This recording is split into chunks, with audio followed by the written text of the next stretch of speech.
In this quick video, I'm gonna show you how to remove pixelated edges in Photoshop. First of all, select your image and now go to image from here, then click on image size, and on this window we need to increase the width and height into 10 times. So I need to make it like this, then click on OK. And now to fit it to our screen, we need to press the shortcut key of Ctrl+0 or Command+0 on Mac. And once you fit it to your screen, then select your image layer, go to filter from here. Now hover over blur and under it add a Gaussian blur like so.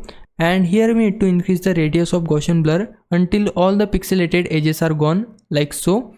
And you can see all the edges are now gone. Then we need to click on OK.